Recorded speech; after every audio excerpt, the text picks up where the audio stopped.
Dieta milagrosa, segredo bíblico escondido há 2000 anos. Sabia que existe uma dieta bíblica, que ela é quase secreta? Eu fui pesquisar em vários livros no hebraico, no aramaico, para poder te trazer esse conteúdo. Isso porque Deus, quando Ele cria o ser humano, Ele cria o ser humano com a intenção de que o ser humano viva uma vida saudável. Hoje em dia, todas as pessoas sabem que um dos fatores que mais influenciam na nossa saúde é a alimentação. Então, como pode ser que Deus não ia revelar para a gente esses conhecimentos também? Então, o que eu vou te trazer agora são 11 alimentos que a Bíblia traz para a gente de uma forma surpreendente. Vou te trazer as fontes, inclusive os bens que eles trazem à nossa saúde, como está comprovado cientificamente. Então, vamos lá. É claro que o ser humano ele tem alma e ele tem também o corpo. Então Deus não se preocupa somente com a nossa parte espiritual, Ele se preocupa também com a nossa saúde física. Então vamos agora para a lista dos 11 alimentos bíblicos surpreendentes que podem trazer saúde à sua vida. O primeiro, ele aparece no livro de Ezequiel. Lá está aparecendo uma receita de pão de grãos germinados. É muito específico. O versículo diz assim: pegue trigo e cevada, feijões e lentilhas, milhete e espelta. Coloque-os em um jarro de armazenamento e use-os para fazer pão para si mesmo. É interessante que a Bíblia, ela traz também aquele pão especial que existia no grande templo, mas ele era um pão muito especial, consumido no grande templo pelos sacerdotes. A gente também conhece a ideia do pão ázimo, que era consumido na festa da Páscoa judaica. Aqui é uma orientação completamente diferente. Deus ensina o profeta Ezequiel a fazer um pão que vai trazer benefícios para ele o ano todo. Por incrível que pareça, a ciência fala, não existe pão melhor do que esse. Eu vou te explicar por quê. Esse pão, de acordo com a ciência, é o pão da proteína completa. Ele tem todos os aminoácidos essenciais. Então, o principal motivo porque esse pão de Ezequiel ele é mais saudável do que outros pães que a gente ouve falar é porque os grãos e legumes que Deus fala para colocar, eles são embebidos e germinados. E o que isso faz? Ele torna a digestão muito mais fácil e o resultado é que ele é o único pão que a gente vai recomendar no seu dia a dia. Esses grãos germinados que estão escritos no versículo não são à toa. Nada é à toa na palavra de Deus. A gente sabe disso, na verdade. Mas o que acontece é que logo depois que a semente ela começa a germinar, mas antes que ela se desenvolva numa planta adulta, então esse é um período crítico de crescimento dessa planta. Então o que acontece? O broto, quando ele ainda está jovem, ele digere parte do amido para alimentar o seu crescimento. Então a consequência é que os níveis de nutrientes vitais, proteínas, vitaminas, minerais são aumentados. Além disso, tem estudos que através desse processo, esse tipo de grão específico faz com que o zinco e o ferro eles se tornem mais bioacessíveis, o que significa que o corpo consegue digerir e absorver essas substâncias muito melhor. Então a primeira dica do alimento bíblico é pão germinado de Ezequiel. A segunda espécie é a romã. A Bíblia fala no livro de Deuteronômio que Deus, ele está levando para a gente por uma boa terra. Ele está falando isso para o povo de Israel. Uma terra de riachos, de fontes, que jorram nos vales e nas colinas. E aí o que chega? É uma terra de trigo e cevada. A gente vai falar sobre algumas coisas mais tarde. Videiras, figueiras e romazeiras. Então Deus promete que nessa terra vão ter romãs. A romã ela vai ter propriedades fundamentais de saúde na sua vida, o que está amplamente comprovado hoje em dia. Eu quero contar aqui algo curioso e pessoal para vocês. Uma das minhas alunas é uma das maiores nutrólogas de toda a América do Sul. Certa vez eu perguntei: o que você me recomendaria comer se eu quisesse ficar muito saudável? Ela falou: Rabino, você está na terra de Israel.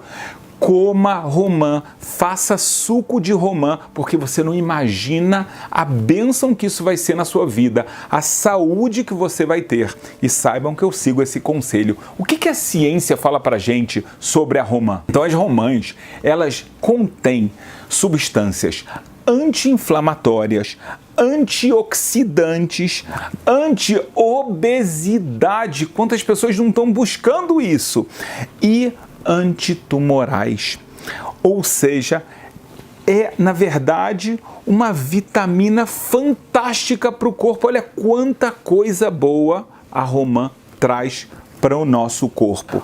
Muitos pesquisadores, eles falam que a romã, ela tem efeitos benéficos. Por quê? Porque ela tem ácido elágico, flavonoides, antocianinas e flavonas. Nomes um pouco difíceis, mas que a ciência fala que são terapeuticamente muito benéficos. Então, as romãs são consideradas excelentes alimentos para ajudar a combater doenças crônicas, como o próprio câncer, resistência à insulina, inflamação intestinal e obesidade. Então aqui está a nossa segunda dica da dieta bíblica. A terceira dica são as azeitonas e o azeite de oliva. Muitas vezes as pessoas trazem somente o azeite de oliva, mas a dieta bíblica vai falar desses dois componentes, a azeitona e o azeite de oliva. Mais uma vez a gente sabe que o Deuteronômio promete para a gente que Deus vai levar para uma terra boa, e uma das coisas que vai ter nessa terra boa é Zeit Shemen. Zait é a azeitona, Shemen seria o azeite de oliva, mas é claro que na época bíblica não era consumido somente o azeite, era também consumida a própria azeitona. É interessante que, além do versículo que eu trouxe anteriormente, Deus também fala aquele versículo no Deuteronômio, em outra parte, quando ele fala: eu vou levar vocês para a terra de Abraão, de Isaac e de Jacó. E em vez de falar outra vez todas as espécies, há uma expressão mais forte, algo que Deus enfatiza nas videiras e nas oliveiras. Vamos entender melhor quais são as propriedades que a azeitona e o azeite de oliva têm. Aqui ficando a dica que é muito importante: quanto mais ele for puro, ou seja, o azeite extra virgem, melhor para a sua saúde, mais natural, mais bíblico. Antes de tudo, eu queria que você soubesse que na antiguidade o azeite já era muito valorizado. Ele já era usado muitas vezes para curas, utilizado como parte de receitas de remédios. Ele era usado para cozinhar, para iluminar. Ele era usado para produzir sabonetes. A gente hoje vê, de vez em quando, a gente vê shampoos feitos com azeite de oliva. A gente pensa: uau, que coisa nova, bonita. Pessoal, isso aqui já é do tempo bíblico. Cosméticos, e ele era até mesmo usado como um meio de pagamento, ou seja, as azeitonas eram vistas como algo realmente precioso pelo seu poder de cura e tudo mais que eu acabei de falar para você.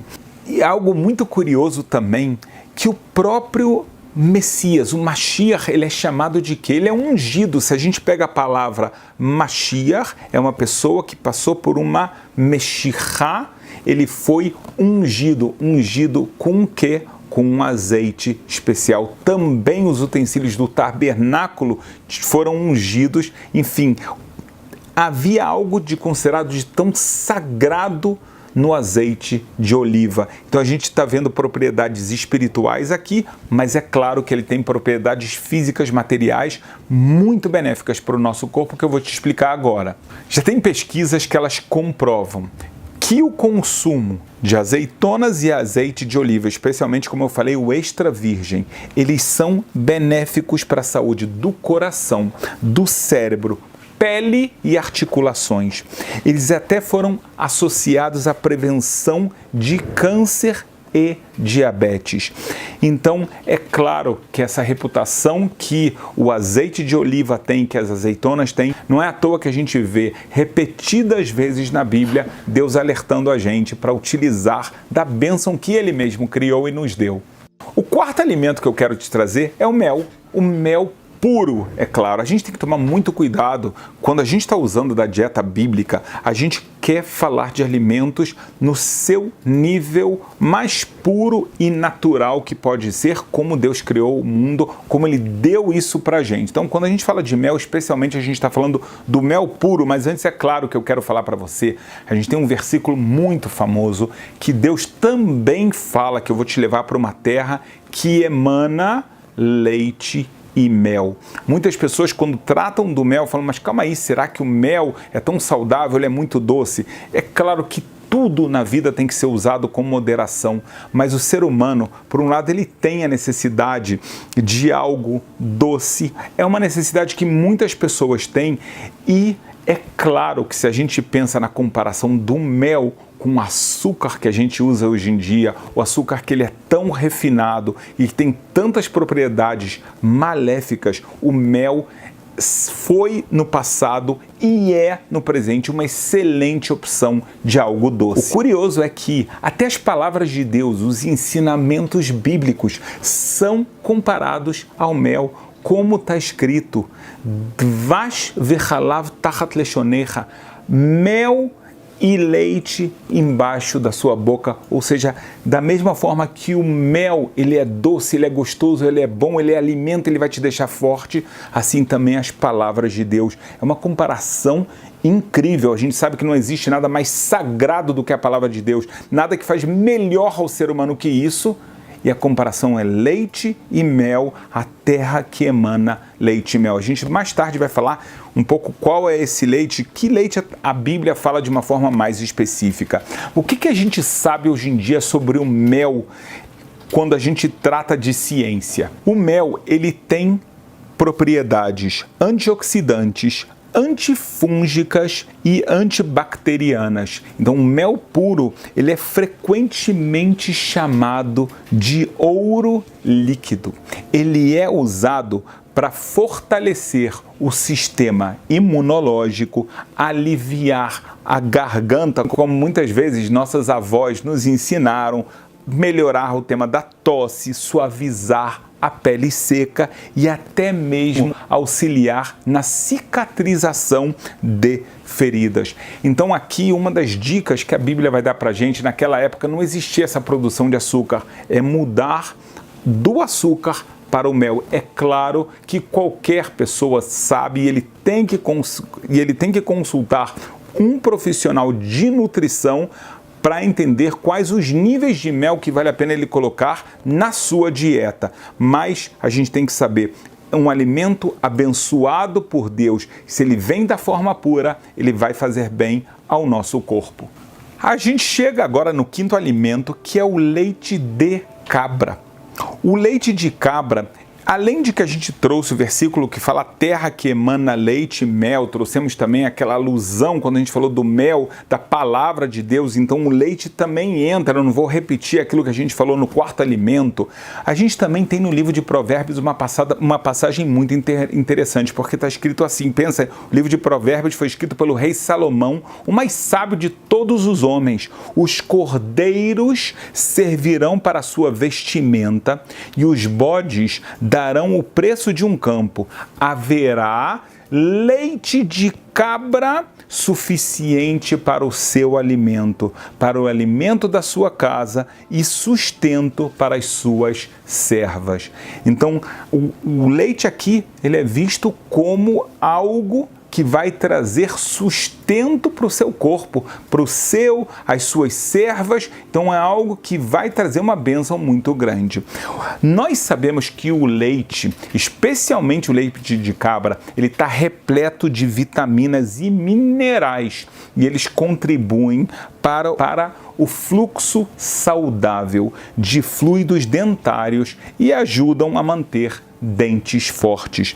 Ele também, é claro, é rico em cálcio, vitamina K2, magnésio, fósforo e vitaminas lipossolúveis. Muitos pesquisadores compararam as proteínas e os benefícios do leite de vaca com o leite de cabra, e o leite de cabra realmente ele ganha do leite de vaca, de acordo com a maioria dos pesquisadores. A gente não é contra o leite de vaca, que também é uma bênção divina, mas especificamente o leite de cabra tem ainda propriedades mais benéficas. Se a gente tem a capacidade e a possibilidade de consumi-lo, vale a pena, até porque a gente sabe que é um dos animais puros da Bíblia. Agora, é interessante que, diferente do leite de vaca, alguns pesquisadores chegaram à conclusão que o leite de cabra ele é capaz de prevenir doenças como anemia e desmineralização óssea. Além disso, ele possui propriedades que ajudam na capacidade digestiva e metabólica de minerais como ferro, cálcio, fósforo e magnésio. Então está aqui a nossa quinta dica. O sexto alimento são as uvas e o vinho. A gente trouxe que Deus promete uma terra que vai ter videiras. A gente sabe que Deus voltou à promessa de falar de oliveiras e videiras, então a gente não tem como deixar de falar das uvas. A gente sabe que também o rei Salomão fala pra gente que o vinho alegra os corações dos homens. É claro que ele tem que ser usado com muita moderação. A gente conhece a história bíblica de Noé, que a primeira coisa que ele faz questão de fazer é uma videira. Isso não é à toa, mas ele acabou usando de uma forma um pouco exagerada, um pouco errada, ele acabou ficando bêbado e teve um grande prejuízo por causa disso. E é claro que o ensinamento bíblico de todos os alimentos que a gente está falando, não só do vinho, de todos eles, é usar da forma correta, com moderação. No vinho, a gente tem um motivo ainda maior disso, né? Por causa da bebedeira. Fora isso, o que as uvas e o vinho podem dar pra gente são impressionantes os benefícios. Muitas pesquisas epidemiológicas, elas têm comprovado que o consumo moderado de vinho tinto, ele pode diminuir a mortalidade cardíaca devido à arteriosclerose. Coisa impressionante, muito importante. A recomendação geral hoje em dia é não tomar mais do que um copo de vinho tinto por dia, e exceto para homens com menos de 65 anos, que eles até podem consumir um pouquinho mais. Quando o suco de uva ele é fermentado, então ele ganha propriedades antioxidantes naturais, e os flavonoides eles são realçados por meio de uma substância chamada resveratrol. Muitos pesquisadores estão estudando sobre esse resveratrol nos últimos anos, e ele está associado hoje em dia à prevenção e tratamento de doenças cardíacas, como eu falei anteriormente, doenças crônicas, inclusive diabetes e obesidade. Então, a uva ela tem essa propriedade, a uva e o vinho, elas têm essa propriedade, se consumidos de uma forma moderada, de trazer saciamento, e além disso, o corpo ele consegue trazer esses benefícios de uma forma que, apesar de que é claro que contém o açúcar, ainda assim a pessoa pode cuidar da sua obesidade levando em conta as uvas na sua dieta. O sétimo alimento, ele é muito curioso. Se a gente falou antes do leite de cabra, chegou a hora da gente falar agora da carne de cordeiro. Um dos lugares bíblicos que ele é trazido é o sacrifício pascal. Lá está escrito, vocês devem comê-la, né, a carne de cordeiro, que ela está sem defeito, é uma carne perfeita, assim está no livro de Êxodo, dessa maneira, com os lombos cingidos. E essa, na verdade, a receita da Bíblia naquela época, no grande templo, era fazer ele assado. Agora vejam bem, a Bíblia cita esse cordeiro, e ela fala a forma, mas essa forma específica que a gente está trazendo era obrigatória no grande templo. Não precisa ser que sempre vai ser feito dessa única forma. Mas é interessante a gente entender, se a gente está tratando de uma oferenda, será que isso pode ser generalizado? No caso do pão ázimo, eu falei para não generalizar. Então, por que aqui seria diferente? A gente tem que entender. O Cordeiro Pascal, ele era um pacto feito com Deus e o povo de Israel desde a saída do Egito e renovado a cada ano no dia 15 do mês hebraico de Nissan. Deus, ele tinha a intenção de fazer esse pacto com um povo que está bem alimentado, que está forte, que está saudável. E ele escolhe então a carne de cordeiro, não de nenhum outro animal. Então a gente entende que a carne de cordeiro especificamente tem benefícios muito grandes. Curiosamente, a ciência chega à mesma conclusão. O cordeiro escrito na Bíblia, ele tem até 1 ano de idade, então é algo muito específico, e aí você vai ver que o benefício ele é muito maior. Quando o abate ele é feito nessa idade tão jovem, então o teor de gordura marmorizada ele é consideravelmente menor do que em variedades mais antigas de carne que existem. Então isso contribui para a saúde do coração e ajuda a prevenir a obesidade relacionada ao envelhecimento. Ele também é rico em proteínas, rico em vitamina B12, B6, niacina, zinco e outros nutrientes vitais. Ele é considerado a carne vermelha mais saudável do planeta, porque Deus não erra. O nosso 8º alimento são os vegetais, e a passagem que vai ensinar isso, ela é simplesmente fascinante. A gente lê no livro de Daniel o seguinte versículo: por favor, teste os seus servos por 10 dias, eu já vou te explicar isso, e nos dê alguns vegetais para comer e água para beber. O que acontece é que Daniel, junto com outras pessoas que vieram do exílio de Jerusalém para a Babilônia, eles estão no castelo sob os cuidados de Nabucodonosor. Agora, Nabucodonosor, ele quer manter essas pessoas saudáveis porque ele quer usar a sabedoria delas, a inteligência delas, como pessoas que vão ajudar ele na corte. Então, existe uma pessoa, que por acaso era um eunuco, que era responsável pela alimentação deles. O que ele quer dar para Daniel e as outras pessoas que tinham um nível espiritual muito elevado? Ele quer dar vinho e carne, mas Daniel não pode comer isso. Por que não? Nem ele, nem os outros israelitas, porque não era apropriado a nível da alimentação kasher. A alimentação que está na Bíblia era algo considerado impuro, o que seria dado para eles. Então eles não podem consumir, mas esse eunuco fala para eles: olha só, eu recebo ordens do rei,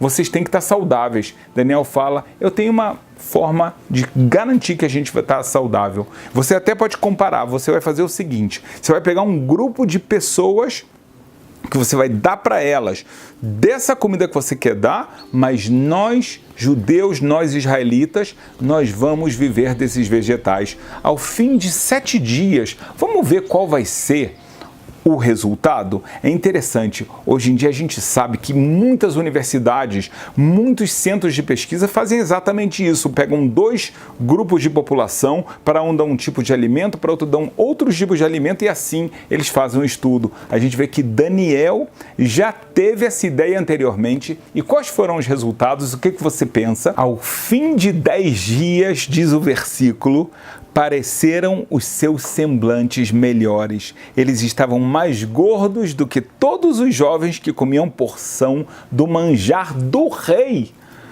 Dessa sorte, o dispenseiro, o responsável, tirou a porção do manjar deles e o vinho que deviam beber e lhes dava legumes. Então a gente vê aqui legumes e vegetais que trouxeram uma saúde muito grande. É claro, aqui quando o versículo fala que eles estavam mais gordos, a ideia aqui não é que eles ficaram obesos com os vegetais, mas sim que eles ficaram mais fortes.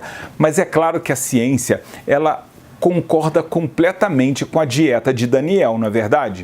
Os vegetais, eles são considerados os alimentos mais seguros que um ser humano pode comer. Eles são ricos em nutrientes e eles têm pouco risco quando você consome eles excessivamente. Uma das poucas exceções, né, que pode fugir à nossa regra de se a pessoa come um pouco a mais disso, provavelmente os vegetais não farão mal a ele.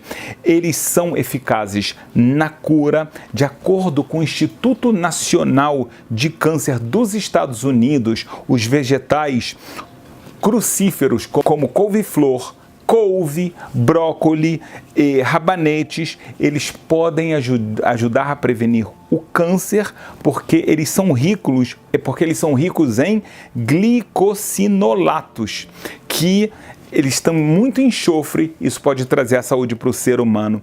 Eles também acabam se degradando durante a mastigação e a digestão, e eles têm poderosos químicos que podem ajudar a cessar o crescimento de células cancerosas. Muitos benefícios. A verdade é que a ciência ainda fala de muitos outros benefícios que tem os vegetais, mas a gente viu já que isso é suficiente para a gente.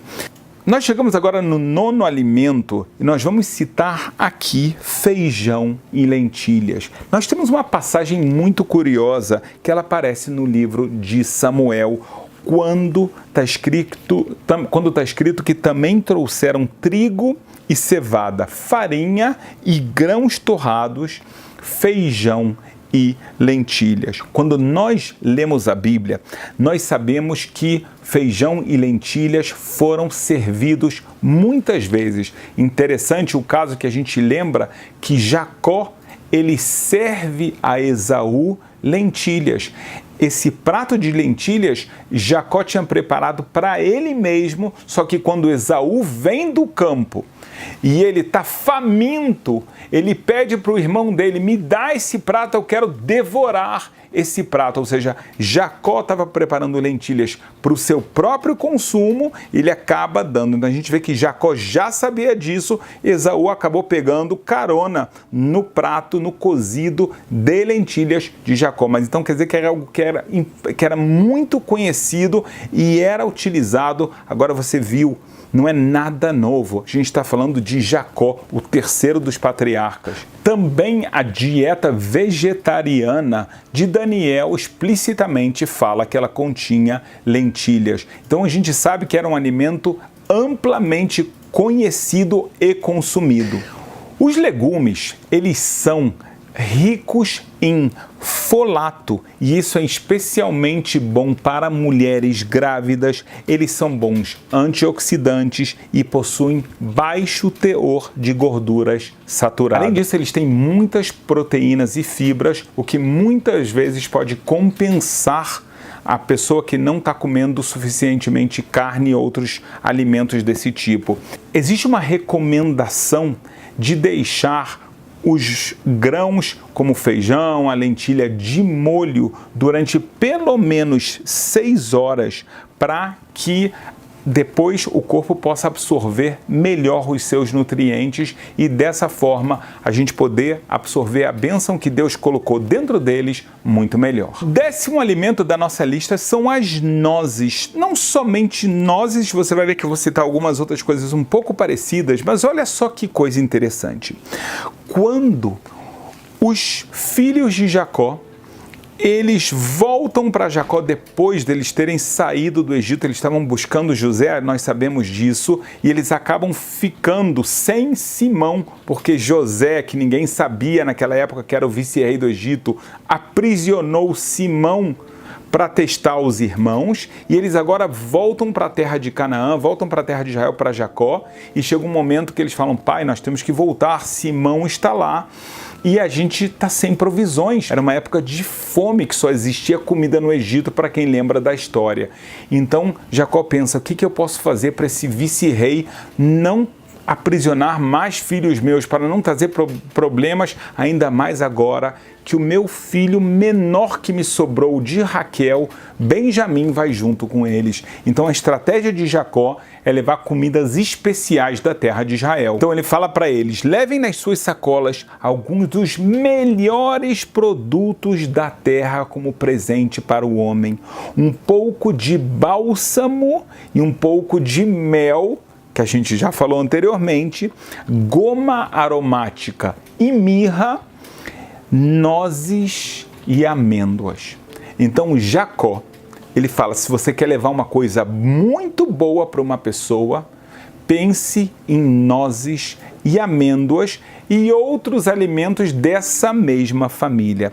Nós sabemos que na Bíblia, nozes, pistacho, por exemplo, eles já são conhecidos como uma espécie de lanches que eram o dia de muitas pessoas. Os pistachos, por exemplo, eles são conhecidos como ricos em antioxidantes e eles contêm mais luteína, mais de 1000% do que outras nozes. Assim como as uvas, eles também têm essa substância que a gente falou anteriormente, que é o resveratrol, que é um ingrediente que a gente falou que ele protege contra o câncer. As amêndoas, que elas são mencionadas na Bíblia muitas vezes, também são uma das nozes mais ricas em proteínas, fibras e contém manganês, magnésio, cálcio, que são ingredientes necessários para o seu corpo. Então, uma excelente opção de alimentos que saciam a fome e são muito saudáveis. Finalmente, vou citar para você o linho. É verdade que o linho, que eu vou trazer aqui para você, normalmente era utilizado para roupas. Assim que a gente vê ele na Bíblia, olha o que está escrito aqui. Em Provérbios 31, o rei Salomão fala: ela, a mulher virtuosa, ela busca lã e linho e trabalha de boa vontade com as mãos. Na Bíblia, então, o linho é muito conhecido como um tecido, algo utilizado para fazer tecidos, mesmo no tabernáculo existia linho. A gente sabe que roupas dos sacerdotes também tinham isso. Mas hoje em dia nós sabemos que o linho, ele tem propriedades fantásticas também como parte da nossa alimentação. Ele tem um alto teor de fibras, ácidos graxos, ômega 3, proteínas e lignanas. Ele tem uma das maiores concentrações, dos vegetais de lignanas, quase 800 vezes mais do que qualquer outro vegetal. E essas lignanas, elas ajudam como antioxidantes na manutenção do açúcar, que é tão importante, o açúcar no sangue, colesterol e até mesmo na prevenção do câncer. Então nós vemos aqui uma lista de 11 alimentos. É verdade que a gente pode buscar alguns outros alimentos, mas eu busquei te trazer aqui 11 alimentos muito centrais que até mesmo está comprovado cientificamente os benefícios desses alimentos. Agora, a ideia da dieta bíblica não termina por aqui, porque os sábios que leram a Bíblia, que receberam esse conhecimento, dão para a gente instruções também de como usar esses alimentos, como tem que ser o comportamento do ser humano na hora da sua alimentação. E eu vou te dar um pouco dessas dicas dos sábios que se baseiam na dieta bíblica. Sábios como Maimônides, que era mundialmente conhecido, além de sábio bíblico, talmúdico e etc., como um grande médico, um grande conhecedor do corpo humano e da alimentação humana. Coisa muito interessante que o Rambam diz, o Maimônides diz, é que qualquer dieta, ela tem que ser adaptada, número 1, ao corpo do ser humano. Nem todos os seres humanos são iguais. Cada ser humano tem as suas particularidades e isso é fundamental. É interessante que o Maimônides, ele traz algo que hoje em dia também a gente sabe que a sabedoria chinesa falou de uma forma muito parecida, é que o ser humano tem 4 elementos principais: fogo, água, ar e terra. E cada um desses elementos forma o ser humano, mas cada um com uma composição específica. Pode ser uma pessoa que tem mais elemento fogo, mais elemento terra, menos ar, menos água e assim por diante. Então, baseado nisso, o ser humano tem que se conhecer muito bem para saber quais os alimentos que vão fazer bem a ele. Além disso, ele tem que saber se adaptar no lugar onde ele vive, as condições climáticas e inclusive o tipo de alimentos que ele pode conseguir. Não adianta nada nós falarmos de um alimento que ele não é abundante naquele lugar, a pessoa não vai conseguir. A verdade que eu falei, o caso da romã. A romã aqui em Israel, realmente ela é muito abundante, mas tem lugares, às vezes até mesmo no Brasil, é mais difícil, é caro demais. Então vem o Maimônides e fala: não fica desesperado. Então você vai ter que buscar algo que é parecido, que tem características parecidas, e a gente tem uma bênção hoje que a ciência se desenvolveu tanto que ela é capaz de falar: olha, essa fruta é parecida, talvez valha a pena você compensar o que tem no romã com outros alimentos. Nós mesmos vimos aqui nessa lista de 11 alimentos, que existem alimentos que possuem as mesmas substâncias ou os mesmos benefícios ou muito parecidos. É verdade que cada um da sua forma, mas então a pessoa tem que saber jogar com isso. Além disso, a Bíblia ensina para a gente no livro de Gênesis que existem 6 estações no ano. Essas estações, elas têm uma influência no corpo. Cada um de nós sabe que quando ele está no verão, ele quer comer comidas mais leves. É muito difícil comer uma comida muito pesada no verão, a gente sente que não faz bem, deixa a gente mais pesado do que o normal. Por outro lado, no inverno, a gente tem aquela necessidade de manter o corpo aquecido, então a gente vai buscar dentro dos alimentos saudáveis aqueles que fazem o corpo manter o seu calor, manter a sua nutrição e de uma forma um pouco mais estendida do que a necessidade de que há do verão. Então é muito importante, vem o Maimônides e fala: olha só, não existe uma só dieta. Porque existem vários tipos de pessoas, vários locais geográficos onde essa pessoa se encontra, existem também épocas do ano e baseado nas épocas do ano vale a pena você programar a sua alimentação. É verdade, ficou mais complexo, por outro lado, você sente que é muito mais verdadeiro. Existem algumas regras que elas também são fundamentais se a pessoa quer seguir o caminho bíblico de comer. O Maimônides, ele faz um belo resumo para a gente. Primeiro, você não deve comer a não ser que você esteja com fome. Vejam bem, a Bíblia fala isso para a gente, ela ensina para a gente, porque o Maimônides fala que ele aprende da Bíblia esses ensinamentos, a maioria deles, e ele está falando de algo que hoje em dia se fala tanto da alimentação emocional, a pessoa que está se sentindo mal, então ela come alguma coisinha para suprir, na verdade, uma tristeza, uma angústia, uma frustração. Então a gente tem que colocar na nossa cabeça: você quer comer é porque você está com fome, de outra forma não vale a pena. Número 2, não coma até se saciar completamente. É importante deixar um espaço vazio no estômago. Esse conselho Maimônides traz já do Talmud há mais de 2000 anos atrás, onde o conselho é comer mais ou menos até 75%, 80% daquilo que você quer, porque essa é a melhor forma do seu estômago funcionar. Não beber água durante a refeição. Beba antes, 20 minutos antes, mas não durante a refeição. É algo que muitos médicos também falam para a gente fazer hoje, e esse conselho é muito importante para a nossa vida saudável. O ideal é comer antes os alimentos leves e depois os pesados. O exemplo que o Maimônides dá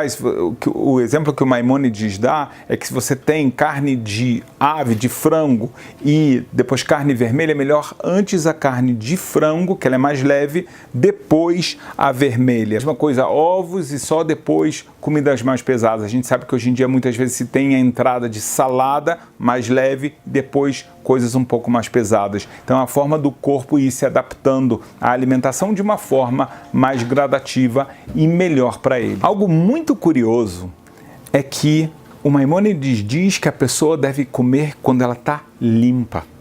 Ela não pode comer enquanto seu corpo está sujo.